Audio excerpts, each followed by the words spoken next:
So I'm going to talk about top 10 features of PostgreSQL, and Peter van Hardenberg is waiting for me to say Jason B over there, aren't you, Peter? But I'll do it next. we'll see if I say Jason B or not. So what I said that I would do was talk about a number of features that make Postgres cool, and talk about some of the things that maybe you don't know about. So it's not a contest. If you already know all of this, then that's wonderful, okay? If you didn't know any of it, that's even better. So this is kind of my list of some cool things about Postgres, but we'll see where this takes us. So the first thing that's on the cool list is something that's, to some of us, almost rather banal. The idea that when you update two things inside of a transaction, that it either makes both changes or none of them. Well, there's enough databases now out there that think that transactions is a kind of like extra that maybe you only need in some circumstances. That really now I wouldn't have bothered mentioning this a few years ago, but now I'm actually going to mention it, that transactions are pretty cool, right? You know, it's kind of quite hard to imagine writing a program without transactions. You know, some people think that, well, these transactions are actually like a problem. You know, there's some kind of overhead on every time you access the database. They wrap it in a transaction. How awful, you know. But of course, if you consider how much extra code you need to write for error handling if you don't have transactions, and you need to write that error handling every time you write a program, you end up with a client-side library that you're probably going to call transaction lib or something like that. And why bother, you know? Use a database that's got transactions. So anyway, what are some of the cool things that come out of that? Well, PostgreSQL provides transactional DDL. So it's not just your inserts and your updates and your deletes that are transactional. It's actually things like create table, drop table, alter table, can all be transactional. And this is very different from the way that Oracle works, for example, where if you make a change to a table, then it will commit that transaction immediately. Now, why does that matter? Well, if you're using an ORM or you have a complex relational application, it's pretty typical to make changes to your application at the same time as you're making changes to the underlying database schema. And if you want to implement that application change, then clearly you want to make all of the changes to your application all at once within a single transaction. And that's what Postgres gives to you, is that capability to do all of the changes to your data model in one single transaction that either works or it doesn't work. And by the way, if it doesn't work, we roll back very quickly. So you don't have the same problems that you do on other database systems where you do about 5 hours work and then something happens and then you spend the next 2 hours rolling back, which is even more inconvenient. So there's a couple of things there that are particularly important about Postgres. The last thing that I wanted to mention is this thing called transaction isolation, and particularly around serializable. So transaction isolation levels are actually in the SQL standard, but almost every time I give a database training class, I ask people whether they know about transaction isolation, and maybe about a third of the people put their hand up, and then it transpires that that third didn't really understand what it actually meant. So one of the things I wanted to talk about was this concept of transaction isolation. The default with Postgres is read committed. And what that means is that if you, inside a transaction, if you issue the same select statement multiple times, you'll get a different answer each time you issue that select statement. Now, that is a powerful thing because it's operating in read committed mode. What that means is you're reading the latest version of the database each time you execute it, okay? And that's a good thing. There's another mode where you can actually ask the database to work in what we call repeatable read mode, and this is where we execute the same select multiple times and get the same answer every single time, okay? And that's because the snapshot of the database that we use when we access the database is frozen, and as a result, all of the reference points in our select go back to that same point in time. So we get a consistent view of the database. Why is consistency important? Well, if we're accessing multiple data points all at the same time, then a consistent viewpoint across all of the data in your database allows you to do things like backups, for example, okay? Whereas if you're running your insert name of NoSQL database and you do a full database scan and they don't support the concept of consistency in scans, then at the start of the database you get the data as it is now, and then 10 minutes later you get the data as it is 10 minutes later. So you get a completely time inconsistent view of the data in your database, okay? So what Postgres provides is this ability to give you complete consistency. So if your boss says to you, could you dump all the data where, or you know, all of the customers are from Ohio, we actually get a consistent set of data that reflects that viewpoint, okay? And that's obviously an extremely powerful thing. But the last thing that we support in Postgres is the serializable transaction isolation level. And what that means is that when you execute queries against the database, you will get an answer to your queries that act as if you were the only user on the database, okay?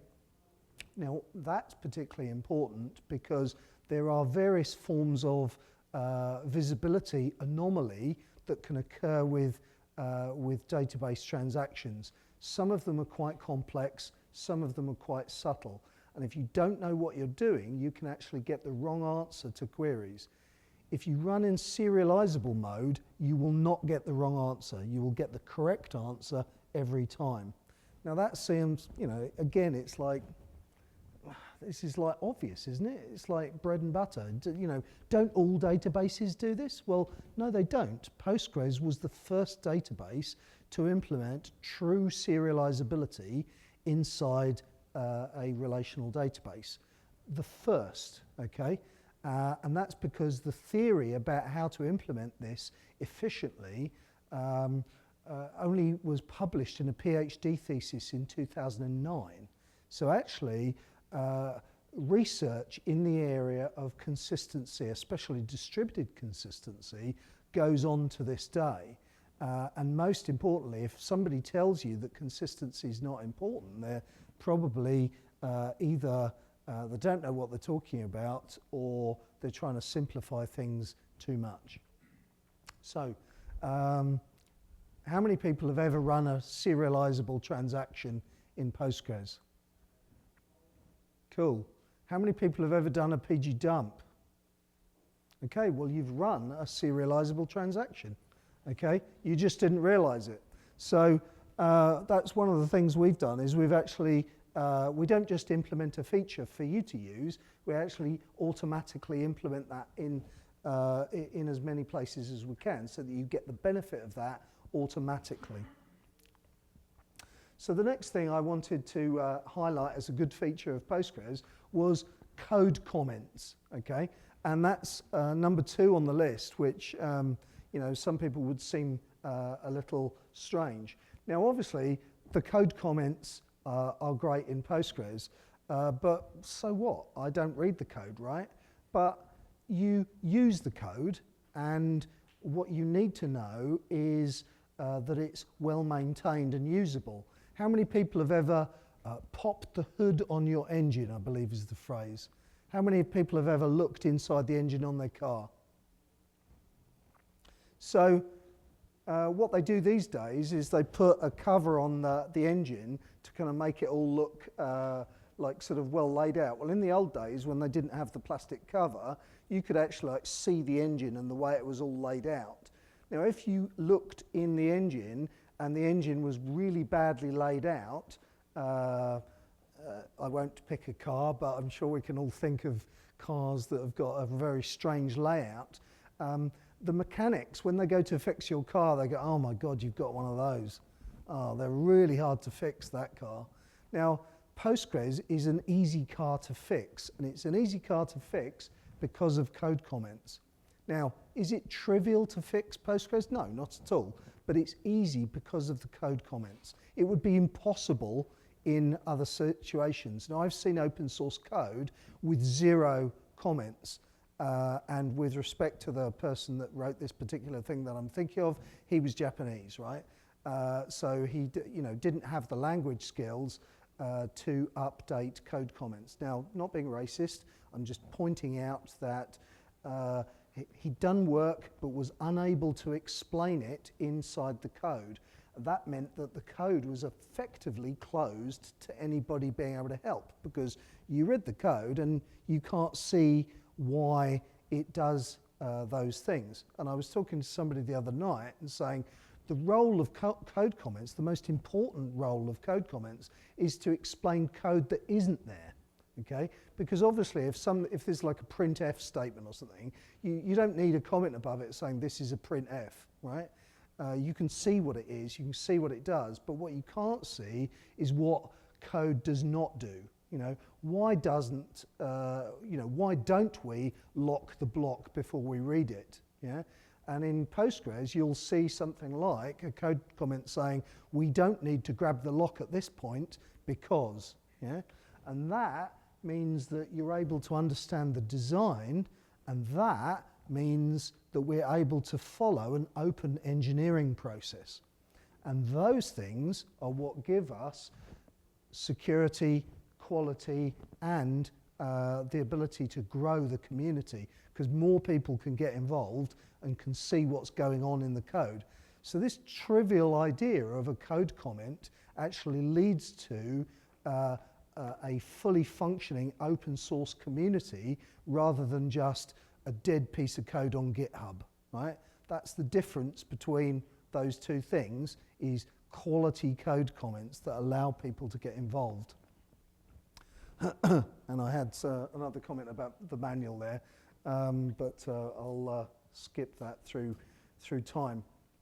So number 3 on my list was parameters. In a lot of database systems, you set environmental parameters, but you set them at the whole database level. And Postgres benefits from many adjustable parameters. Now, I've seen some comments where people say, oh man, there's so many parameters, I can't work them all. Well, nobody's asking you to like review all 200 parameters and recite what they do by rote, okay? That's not the purpose. The purpose of the parameter is to have an intelligent setting, and if you need to change it, you look in the manual, work out what it is, and then you change the parameter. So it doesn't really matter how many parameters there are. What matters is that you're able to change it when you need to change it.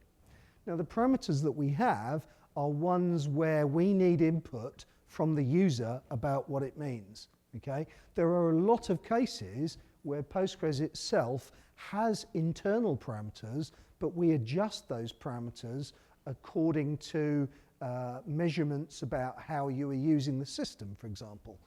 And as a result, we have information that we don't ask you about. Okay, we've just calculated that inside the database. So we've gone to a lot of trouble to remove what we call magic parameters, parameters that don't that have some sort of basis for setting them in the real world. Things like amount of memory you would like to give to server. We don't know how much memory you'd like to give to the server, but you do, and so you can tell the database, and then once you've told the database, it can decide how to act as a result. So there's a number of parameters, both visible to the user and invisible to the user.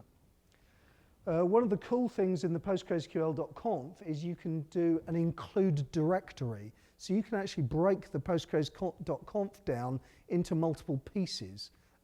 So you can have a set of environment settings that are different from the memory settings. So if you upgrade your server to a larger server, you only need to change the memory settings. You don't need to change the rest of the environment.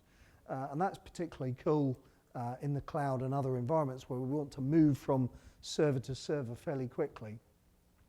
The other thing about parameters is that you can set them in a whole range of places. For example, you can set them for the session. You can even set them for the transaction by doing set local. But probably one place that you didn't realize that you could set parameters was on a function. Who knew that you could set parameters on a function? Cool. I've succeeded in educating you then, because there's actually a very important use for setting parameters on a function, and that is in security. Because if you have a function that you need to execute in a secure manner, you first of all may wish to define it as security definer. Okay? Now what security definer means is that you can get the super user to execute, to create a function that when a lower privileged user executes the function, they execute that function as if they were the super user. Okay? So that allows you to give portions of what the super user can do away to other people, but do it in a very managed, secure manner. Now the way that we use the set with a function is we do something like set search path equals admin comma pgtemp. Now I would like you to look in the manual on this particular one, but when we create a temp table, the temp table, if it's got the same name as another table, actually typically exists in front of that table. Okay, so if I've got a table called customers and I create a temp table called customers, it actually will receive all of the data changes that would have gone to the underlying table. So in order to write secure functions, you frequently need to set the search path on your functions. Okay? Now, seeing as we just discovered that almost none of you knew that you could set a parameter on your functions, that means in all likelihood you've probably got some insecure functions in your environment. Okay? So we're all going to rush home tonight and check our functions, aren't we? Yes? No? Okay, good. After we've been to the bar. So my next best feature of Postgres is pSQL. Who uses pSQL? Cool. Who likes pSQL? Good. That wasn't supposed to be a trick question. But if you've ever used Oracle SQL Plus, then you will be deeply in love with pSQL. I know it's a command line, and a lot of people think that that's a kind of a dirty word, but it's a very useful utility, not least because we've got things like tab completion that allow you to forget the syntax of the create index statement like I do every single time, and as a result we've got tab completion that means I don't need to remember that syntax anymore, which is a very good thing. There's a whole range of things that pSQL does that are unknown to most people, and if you print the pSQL page out of the manual, you'll find that it goes on for pages and pages and pages, because there's lots of cool things that it does, and I could actually fill a whole talk, I could speak for a whole hour about the cool things that pSQL does, and I do not have time for that. But just simply to talk about parameter replacement would be good. Yep. My favorite one is edit your .psql.rc file. That exists, first of all. And second, put Yep, all good. The one big thing that I do want to draw your attention to is that it has a second role as a script execution utility. And as a DBA, you shouldn't ever be making substantial changes to your database using pSQL, okay? What you should be doing is writing a bit of code, running it on a test database, and when you've got that bit of code, save the code in a script and then execute the script, okay? Because when your program does not work, okay, then you'll have trapped the error message, you'll have trapped the log file, you'll be able to find out why it didn't work, and then you'll be able to correct the mistake and resubmit. If you get into the habit of doing things on a GUI or just typing things on a command line, then you're going to do random mistakes in your database, and you'll even forget what the hell you were doing. So that's an unforgivable sin. The best way to do things is in a repeatable manner, and that's what for me, the key feature of pSQL is its ability to run scripts. Now, my next best feature is something that most people don't know about at all, and that is a utility called pgbench. Now, that's actually part of the client tools distribution for Postgres, and it looks a bit like pSQL. Some people write their tests in pSQL and they say, well, why would I care about pgbench? Well, what you can do with pgbench is you can run a standard benchmark, but you can also run custom benchmarks. And this has got all sorts of sexy little features there, but the most useful one is this ability to run custom benchmark files. You can actually, this looks like a mistake where I've listed 2 files, okay? It's perfectly reasonable. What this allows you to do is you can run one transaction type at 30% and then the other transaction type at 70%. And as a result, you can actually run a complex workload that has different transaction types in it, all from the one pgbench utility. What this allows you to do is it allows you to model your workloads ahead of time and actually do full performance tests on your code. And if you do full performance tests on your code, guess what? It actually works then in production. You don't get to a 10 megabyte table and then find out that it falls over or starts doing sequential scans, because you will have tested it, okay? So the moral of the story here is performance test your code, and look, we give you a utility to allow you to do this, okay? So how does it work?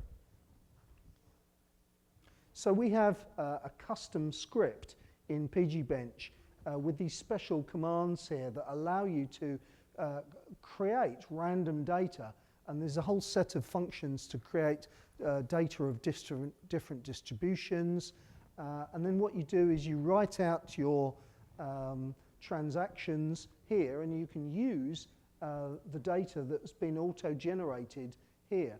Now this script looks like just one transaction. Well, it is. The command that you use on the pgbench line allows you to specify -c and then a number of connections, okay?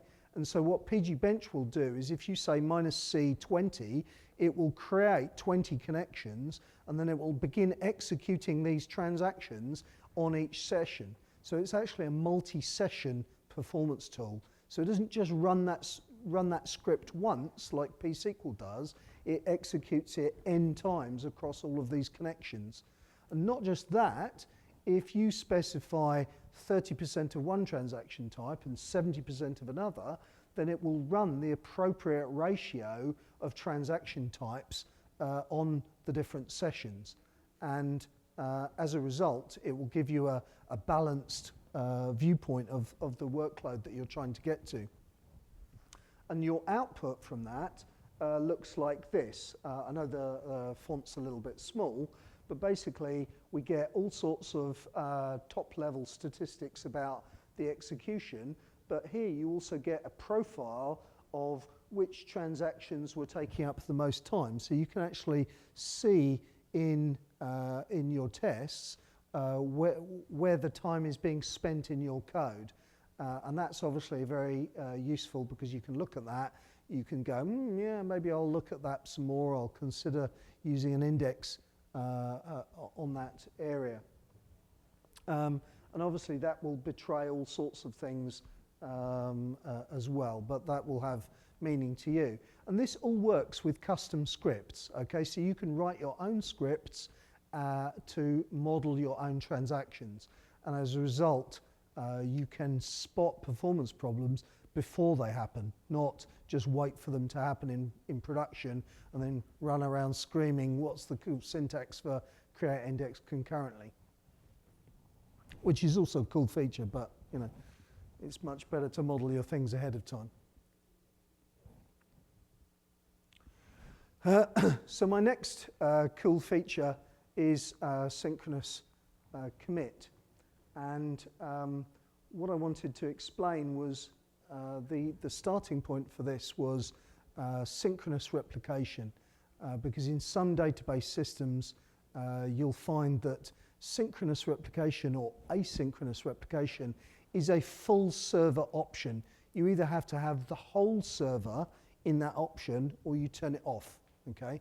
And that gives you a difficult choice because synchronous replication will slow things down, and there are obviously sometimes you want it to go fast and sometimes you want it to go slow. And so what we implemented in Postgres was the ability to set this at the user side. It is not a system-wide parameter, it's actually a user settable procedure. So one of the uses of this is, for example, you can do a transaction to the database, and if the value of the transaction is more than $10, you can set it to synchronous replication. Whereas if it's less than $10, you'll use asynchronous replication.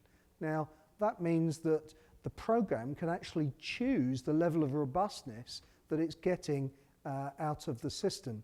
Now, if you design your applications cleverly, you can actually change the parameter that it's using at runtime. So when the system gets a little bit busier, you might, as we're approaching Christmas, you might set that during the day to $15 or $20. So you're taking a bit more of a risk with certain items, but you're allowing the performance of the system to go through, because there's no point going to your boss saying, I kept all of our transactions, but the site is down, right? That's not something that you really want to be saying to anybody. So what this allows you to do is to vary the level of robustness or performance that you get in your applications on a very fine-grained level. This is actually very similar to what MongoDB call write concern. And if you haven't heard the story, somebody was telling me while drunk that actually the best thing about MongoDB was the write concern feature. Apart from nearly spitting my beer out, I didn't. But just to sort of get back to them to say, actually, Postgres had this feature 2 years before MongoDB. So where do you think they got the idea from? Anyway, synchronous commit, you can actually check a number of different levels of robustness feed performance. And if you spot one called remote write, that corresponds to the LSN that you get back from pgstat replication for the write LSN, and remote apply refers to the replay LSN. So what that does is it allows you to set the levels of robustness that you get from your transactions, okay? Now I've put a couple of things in brackets there because there's actually some missing options that we will flesh out over time to give you even more choice in the way that you do things, okay? So just to say again, This parameter is user settable. You set it in your application programs or on the master side. It is not a system-wide switch, okay? And that is the thing that makes it very cool. Who uses synchronous commit? Who's going to use synchronous commit? Okay. Why have I not persuaded you well enough to use this? So, okay.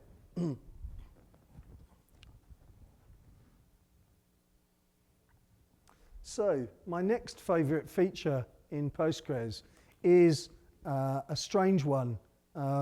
It really depends how old you are as to whether you think this is cool or not. But the text data type. Okay, who's ever used Oracle? Can any of you recite to me all of the names of all of the text data types in Oracle? It's kind of like, yeah, if you start in the morning, you'll be finished by lunchtime. What Postgres offers is a single data type where you don't need to specify particular lengths. You don't need to know in advance how long your text is going to be.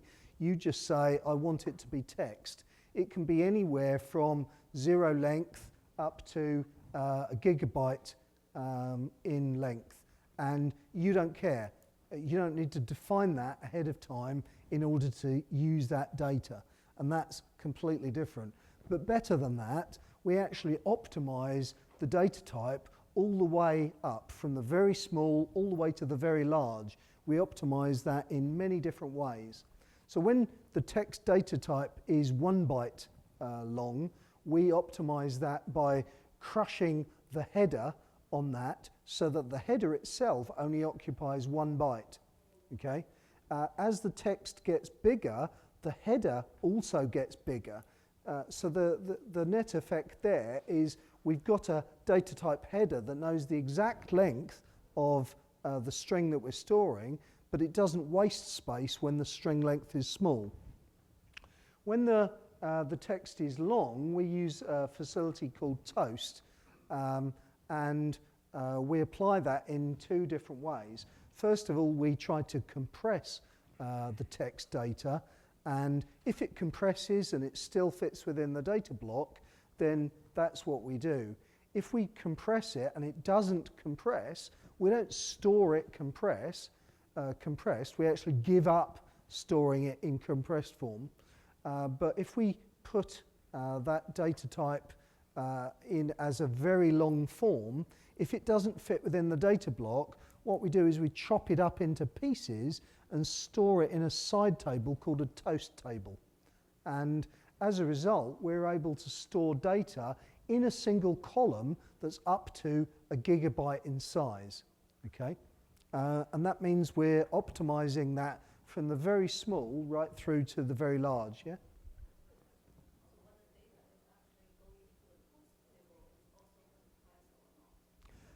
It can be, or it might or might not be compressed. Well, what it does is it does a trial compression. If the compression does actually reduce in size, then it keeps the compressed value. But if it does a compression and the compression didn't do anything useful, it doesn't bother to keep the compressed value because decompressing it would just cost time. So the idea is the compression's there if it's effective. If it's not, then it doesn't. Hi. Isn't there something about toast tables and backup being incompatible or something? Thank you. Correct answer. Not that I'm aware of. I think you may be thinking of large objects, which usually are a pain somewhere.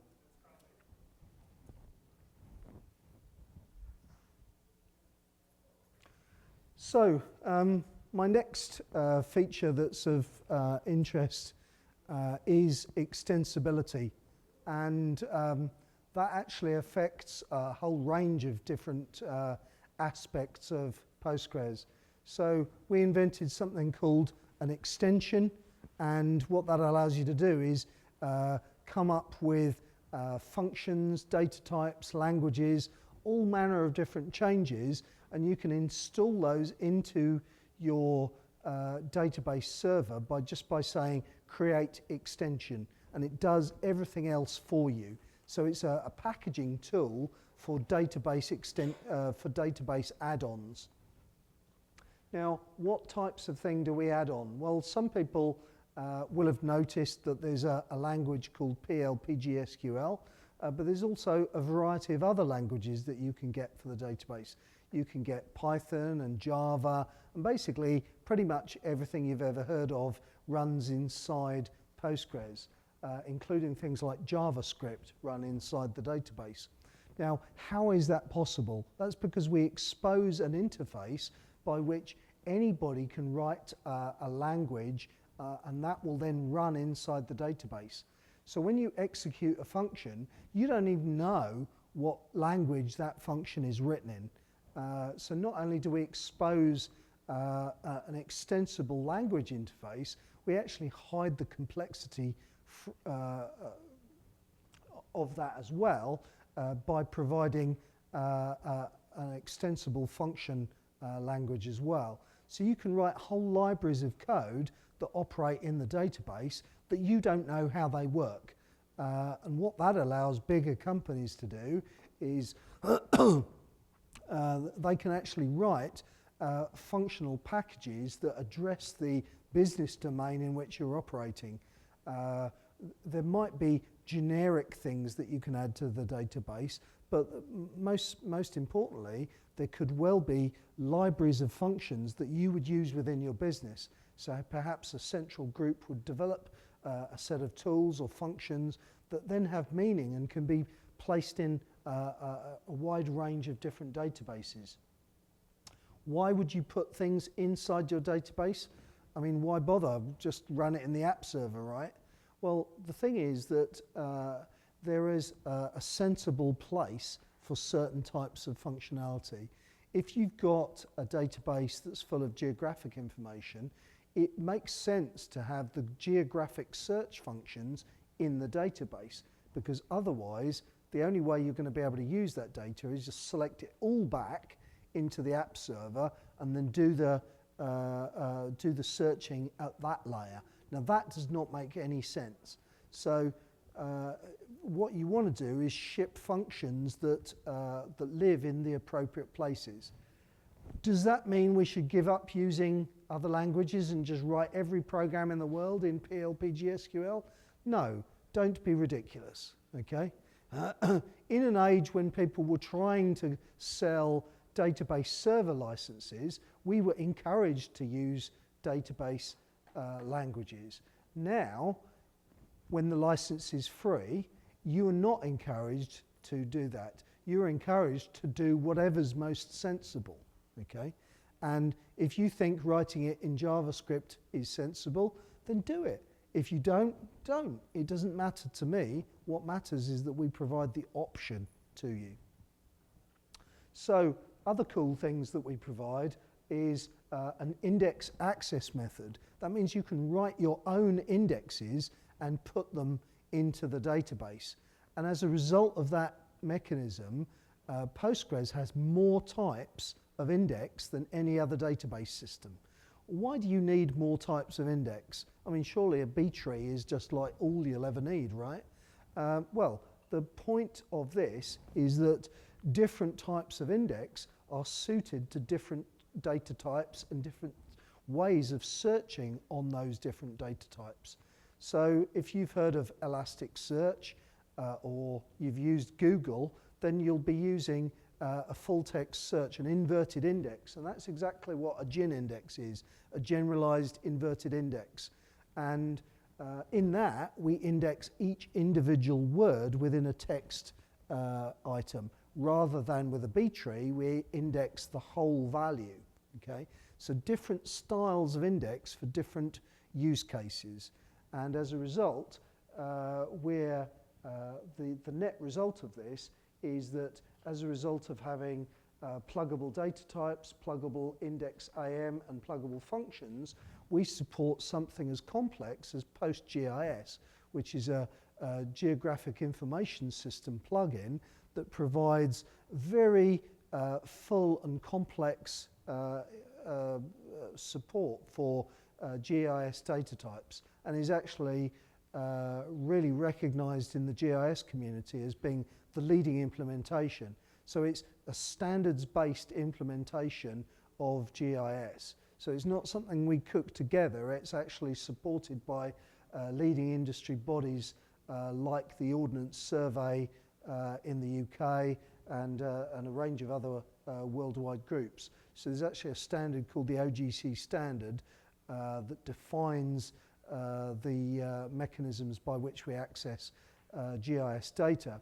Now, the reason that we're able to support that is that we support lots of different types of index, and not just different types of index, we've got custom analyze functions that allow us to do proper data sampling of the geographic data, so that when you run queries against this data, not only do we support the data in the data store, we're able to properly optimize the queries that access that data.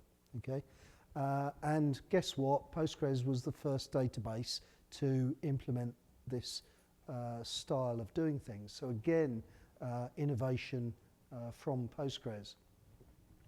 So actually, this extensibility is so important to Postgres that rather glibly, my 10th option of what's the best thing about Postgres is just to say it's very extensible. You get to choose what the 10th best thing is about Postgres, because we can extend the database, right? So it's not fixed. You can actually, if you need a particularly good, yeah, thanks, I got you.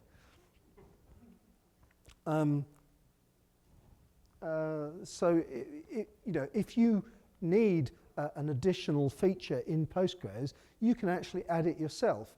You've got some cool function that you think it should do. Well, write it, add it. You can do that. Okay. Now that's difficult with other databases. With Postgres, you can write a C language function that does some crazy bit of JSON manipulation that you really think it should do, or you think that text data should all be in uppercase or lowercase. Well, you can make that work. And that's how a lot of the code in Postgres has been written. When somebody said we should have case-insensitive text data, well, somebody went out and wrote the CI text contrib module that allows us to store case-insensitive text data, and it works correctly with indexes and got a load of other features. So this ability to extend the database is really what gives you the ability to choose what your option is. Now that's a little bit glib, isn't it, really? So I've got 10 minutes left, so I thought we'd play a little game, which is who's got a favourite feature that they'd like me to explain or talk about. And I thought we might have a little vote on what did I miss that you think is really cool about Postgres. So shout it out. Who's got a favourite feature? About the XML data, most of the applications nowadays like sharing the information between the applications, like the Postgres, like the community, might be we should focus on XML functions, creating more XML functions. Like the already has a DB evolve function, which does update on the XML record with a simple XSV format which suggest. Based on that, like if we have such kind of features, maybe people will prefer to use XML data types and go for Postgres. Well, that works for me. I think XML is very good.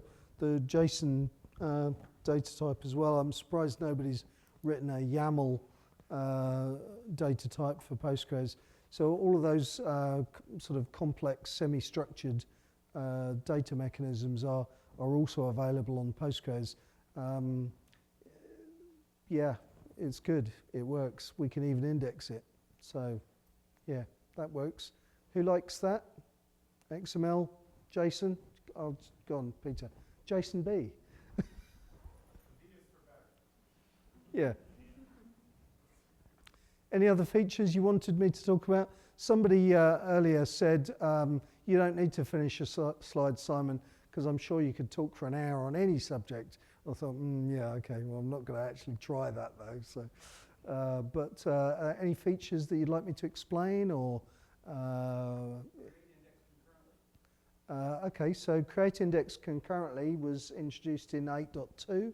What it does is it allows you to create an index on a table without preventing you from reading or writing. So you can actually continue updating your data while that executes.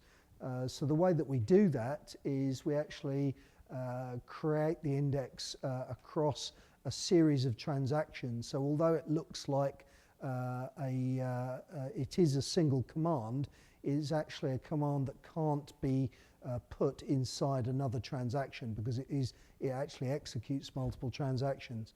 So the first thing that we do with the create index concurrently is we actually create the index definition in the catalog, and then we scan the table once to create the initial index.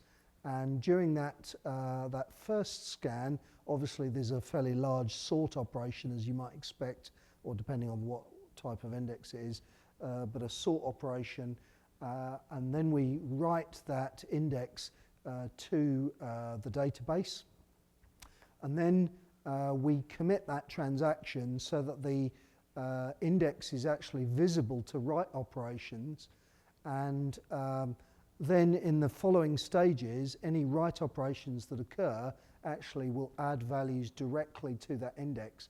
But the index is not usable yet because it doesn't have all of the index pointers that were created by operations that were executing when that initial scan took place. So what actually happens with the create index concurrently is we scan the table a second time, and we use a slightly different snapshot on that second scan. So we pick up all of the changes that were made while the first scan was executing. And once we've finished that second scan, we then update the index with all of the additional changes. So obviously if there's nothing running on the system, the second scan won't add any new pointers to the index.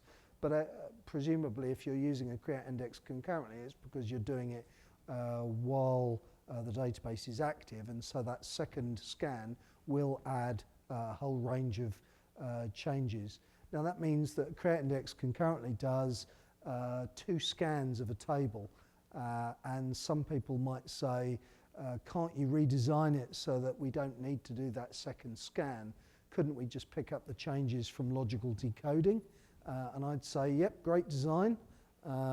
Anybody want to pay for that? We're very happy to implement that way for you. So, any other questions? I believe I've got about 1 minute left. Is that correct? 3 minutes. Wee. Huh? Timeline on the lower here. Sure, okay. So timelines exist on a WAL stream. The WAL stream is considered to be a linear sequence of activities that we refer to as a timeline. And as the database proceeds, we make further changes along that timeline. Now, what happens with point-in-time recovery is that we may want to recover the database to an earlier point in time, and once we've recovered it to an earlier point in time, we then may want to start the database up again and make further changes. Now, if you think about when we insert changes into the database, we might insert changes at an LSN of, say, 937. Well, if we've wound the recovery back past 937, if we start the database up again, there will eventually be another change at offset 937. Now that would totally confuse us because then we'd have 2 versions of the database.